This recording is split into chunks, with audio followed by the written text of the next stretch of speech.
ഇപ്പോൾ വിദേശകാര്യ വിദഗ്ധൻ ഡോക്ടർ പി ജെ വിൻസെന്റ് കൂടി ചേരുന്നുണ്ട്. ഡോക്ടർ പി ജെ വിൻസെന്റ്, ഈ ഒരു അവസരം നമ്മൾ ശക്തമായ ഒരു തിരിച്ചടി നൽകുമെന്നുള്ള ഈ ഒരു ഘട്ടത്തിൽ നിൽക്കുമ്പോൾ നയതന്ത്ര തലത്തിലുള്ള നീക്കങ്ങളിലൂടെ വലിയൊരു ആഘാതം പാകിസ്ഥാൻ മേൽ സൃഷ്ടിച്ചിരിക്കുന്ന ഒരു അവസരമാണ് ഇപ്പോഴുള്ളത്.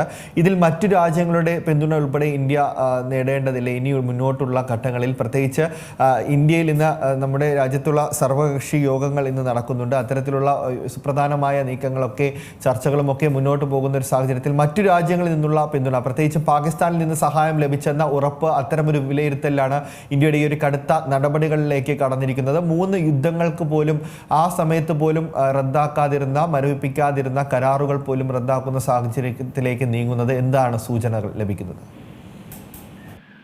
പാകിസ്ഥാനാണ് ഇതിന് പിന്നിൽ എന്നുള്ളത് ഇതിനകം തന്നെ ബോധ്യപ്പെട്ടല്ലോ. ഇതിന്റെ സൂത്രധാരനായിട്ട് പ്രവർത്തിച്ചിട്ടുള്ള കസൂരി, അദ്ദേഹം പാകിസ്ഥാനിലാണ്. അദ്ദേഹം പാകിസ്ഥാനിലെ നിരന്തരമായി ഇന്ത്യ വിരുദ്ധ പ്രസംഗം നടത്തുകയും റിക്രൂട്ട്മെന്റ് നടത്തുകയും തീവ്രവാദികൾക്ക് ആശയപരമായ അടിത്തറയും പരിശീലനവും ഒക്കെ നൽകുന്നതിന് നേതൃത്വം നൽകുകയാണ്. അത്തരം ആളുകൾ പാകിസ്ഥാൻ ഗവൺമെന്റിന്റെ സർവ്വവിധ സഹായത്തോടും കൂടി വിഹരിക്കുകയാണല്ലോ. അപ്പോൾ അവര് റിക്രൂട്ട് ചെയ്ത് പരിശീലനം നടത്തി ഇന്ത്യയിലേക്ക് കടത്തിവിടുന്ന തീവ്രവാദികളാണല്ലോ ഇവർ. ലഷ്കർ ഇ തയ്യബ പ്രവർത്തിക്കുന്നത് പാക് ഒക്കുപ്പൈഡ് കാശ്മീർ കേന്ദ്രീകരിച്ചാണ്. അതിന് നേരിട്ട് നിയന്ത്രണം പാക് മിലിറ്ററിക്കാണ്. അപ്പോൾ അതുകൊണ്ട് പാകിസ്ഥാനാണ് ഇതിന് പിന്നിൽ എന്നതിന്റെ കാര്യത്തിൽ സംശയമൊന്നുമില്ല. മറ്റ് കൂടുതൽ തെളിവുകൾ സൈന്യം, നമ്മുടെ ഇന്റലിജൻസ് സംവിധാനം സമാഹരിക്കും എന്നുള്ളതാണ്. ആഗോള രാഷ്ട്രങ്ങളെല്ലാം തന്നെ ഈ ഭീകരതയുടെ ബുദ്ധിമുട്ടുകൾ അനുഭവിക്കുന്നവരാണ്. അതുകൊണ്ട് തീർച്ചയായിട്ടും താലിബാൻ അടക്കം നോക്കൂ, ഒരു ടെററിസ്റ്റ് ഓർഗനൈസേഷനായി വന്ന് അവര് ഒരു ഭരണകൂടമായി മാറിയപ്പോൾ അവർക്ക് ഈ ഭീകരത ആ രാജ്യത്തിന്റെ ഐക്യത്തെയും അഖണ്ഡതയും തകർക്കുമെന്ന് തിരിച്ചറിഞ്ഞ് താലിബാൻ ഈ അക്രമത്തെ അപലപിക്കുന്ന ഒരു സാഹചര്യം ഉണ്ടായി.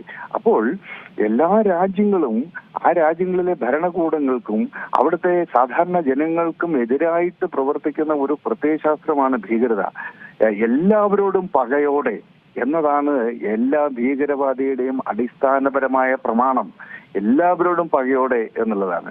അപ്പം മറ്റുള്ളവരെ, സ്വന്തം സഹജീവികളെ കൊന്നൊടുക്കി സ്വർഗത്തിലെത്താം എന്ന് വിചാരിക്കുന്ന പൂർണ്ണമായിട്ടും പ്രത്യയശാസ്ത്രപരമായി നാരകീയമായ മനോഭാവത്തിലേക്ക് മാറിയവരാണ്. അപ്പൊ ഇത്തരം സംഘങ്ങളെ സൃഷ്ടിക്കുകയും അവരെ മനുഷ്യരെ കൊല്ലാൻ കടത്തിവിടുകയും ചെയ്യുന്ന രാഷ്ട്രങ്ങൾ അവരെ ലോക സമൂഹം ഒറ്റപ്പെടുത്തുന്നുണ്ട്. പക്ഷെ ഇന്ത്യയുടെ കാര്യത്തിൽ അതിന് വലിയ രൂപത്തിലുള്ള ഒരു ഡിപ്ലോമാറ്റിക് ഇടപെടൽ നടത്തേണ്ടി വരുന്നത് ഒരു പക്ഷേ ചൈനയുമായിട്ടായിരിക്കും. കാരണം അമേരിക്ക പാകിസ്ഥാന്റെ നൽകുന്ന പിന്തുണ നിർണായകമായി കുറച്ചിട്ടുണ്ട്. അമേരിക്ക പിൻവാങ്ങിയ ആ ഘട്ടത്തിലേക്ക് ചൈനയാണ് കടന്നു വന്നിട്ടുള്ളത്. ഇന്ന് കൃത്യമായി പരിശോധിച്ചാൽ ചൈനയുടെ ഒരു വാസൽ സ്റ്റേറ്റ് എന്ന നിലയിലാണ് പാകിസ്ഥാൻ പ്രവർത്തിക്കുന്നത്. സാമ്പത്തികമായിട്ടും സൈനികമായിട്ടും നയതന്ത്രപരമായും പാകിസ്ഥാന് ചൈനയുടെ മേലുള്ള ആശ്രിതത്വം ഏറെക്കുറെ പൂർണ്ണമാണ്. അതുകൊണ്ട് തന്നെ അമേരിക്കയും യൂറോപ്യൻ യൂണിയനും UK-യും റഷ്യയും അടക്കമുള്ള ലോകത്തിലെ പ്രധാന രാഷ്ട്രങ്ങളെല്ലാം ഈ ഭീകരാക്രമണത്തെ കഠിനമായ ഭാഷയിൽ അപലപിക്കുകയും വിമർശിക്കുകയും ചെയ്തപ്പോൾ ചൈനയുടെ റെസ്പോൺസ് വളരെ സോഫ്റ്റ് ആണെന്നുള്ളത് നമ്മൾ നിരീക്ഷിക്കേണ്ട കാര്യമാണ്.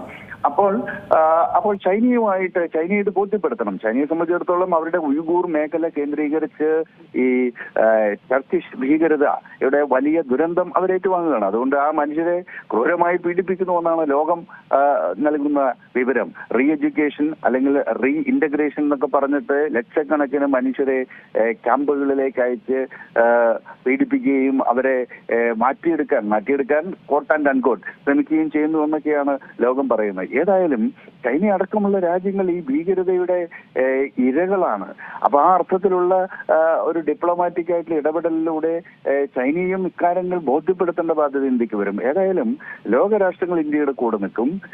ഇതിനു മുമ്പ് സംഭവിച്ചത് പലപ്പോഴും ഒരു ഭാഗത്ത് അതിർത്തി കടന്നുള്ള തീവ്രവാദം നിരന്തരമായി നടക്കും, മറുഭാഗത്ത് സാമ്പത്തികമായ ബന്ധങ്ങളും രാഷ്ട്രീയ ബന്ധങ്ങളും ക്രിക്കറ്റ് ഡിപ്ലോമസിയും ബസ് ഡിപ്ലോമസിയും ഒക്കെ അനുസ്യൂതം പോകും എന്നുള്ളതായിരുന്നു.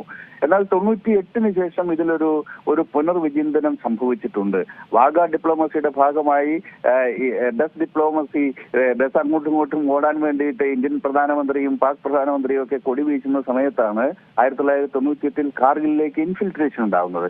അപ്പോൾ ഒരേ സമയം സമാധാന ചർച്ചയും സൗഹൃദ ചർച്ചകളും ഡിപ്ലോമസിയുടെ മേഖലയിൽ കൂടുതൽ തുറവയും കൂടുതൽ വ്യാപാരത്തെക്കുറിച്ചൊക്കെ ചർച്ച നടത്തുകയും പുരോഗതി പ്രാപിക്കുകയും ഒക്കെ ചെയ്യുമ്പോൾ അതിന് സമാന്തരമായി കാശ്മീർ മേഖല കേന്ദ്രീകരിച്ച് തീവ്രവാദ സംഘങ്ങളെ ശക്തിപ്പെടുത്തുകയും ഇന്ത്യയിലേക്ക് നിരന്തരമായി ആക്രമണം നടത്തുകയും ചെയ്യുക എന്ന ഒരു ഡബിൾ പോളിസിയാണ് പാകിസ്ഥാൻ എക്കാലത്തും സ്വീകരിച്ചത്. 2019 പുൽവാമയ്ക്ക് ശേഷം ഇതിൽ നിന്നൊരു പിന്നടത്തം ദൃശ്യമാണ്. ഭീകരതയും പരസ്പര സഹകരണവും ഒരിക്കലും ഒരുമിച്ച് പോകില്ല.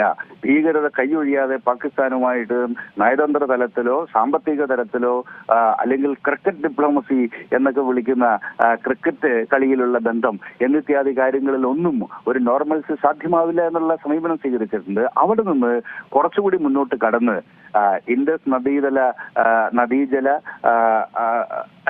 കരാർ അത് 1960 ഉണ്ടാക്കിയതാണ്. ആ കരാർ ഇപ്പൊ സസ്പെൻഡ് ചെയ്തിരിക്കുന്നു. അതുപോലെ അറ്റാറിയിലുള്ള ചെക്ക് പോസ്റ്റ് ഇപ്പം അടച്ചിരിക്കുന്നു. പാക് പൗരന്മാരോട് ഇന്ത്യ വിട്ടു പോകാൻ പറഞ്ഞിരിക്കുന്നു. നമ്മുടെ ഡിപ്ലോമാറ്റിക് മിഷൻ 53 എന്നുള്ളത് 33 ആയിട്ട് ചുരുക്കിയിരിക്കുന്നു. അങ്ങനെ വളരെ കോൺക്രീറ്റ് ആയിട്ടുള്ള നയതന്ത്ര തലത്തിലും വിദേശ മന്ത്രാലയത്തിന്റെ തലത്തിലുമുള്ള നടപടികൾ ഇന്ത്യ സ്വീകരിച്ചിരിക്കുന്നു. ഇതിന്റെ തുടർച്ചയായിട്ടായിരിക്കും സൈനിക നടപടി ഉണ്ടാകുക എന്നാണ് ഞാൻ കരുതുന്നത്. അപ്പോൾ ഇതിനു മുമ്പ് ഉണ്ടായതിൽ നിന്ന് വ്യത്യസ്തമായി സൈനിക തലത്തിലും രാഷ്ട്രീയ തലത്തിലും നയതന്ത്ര തലത്തിലും പാകിസ്ഥാനുമായി യുദ്ധസമാനമായ സാഹചര്യം യുദ്ധം തന്നെ എന്ന് പ്രഖ്യാപിച്ചുകൊണ്ടാണ് ഇപ്പോൾ ഇന്ത്യയുടെ ഭാഗത്തു നിന്ന് പ്രതികരണങ്ങൾ ഉണ്ടാവുന്നത്. ശരി, വളരെയധികം നന്ദി ഡോക്ടർ പി ജെ വിൻസെന്റ് വിശദമായി തന്നെ ഈ കാര്യങ്ങൾ വിലയിരുത്തി പ്രേക്ഷകരുമായി പങ്കുവച്ചതിന്. ഏറ്റവും പുതിയ വാർത്തകളും വിശേഷങ്ങളും വിരൽ തുമ്പിലറിയാൻ സീ മലയാളം ന്യൂസ് എല്ലാ ഡിജിറ്റൽ പ്ലാറ്റ്ഫോമുകളിലും ലഭ്യം.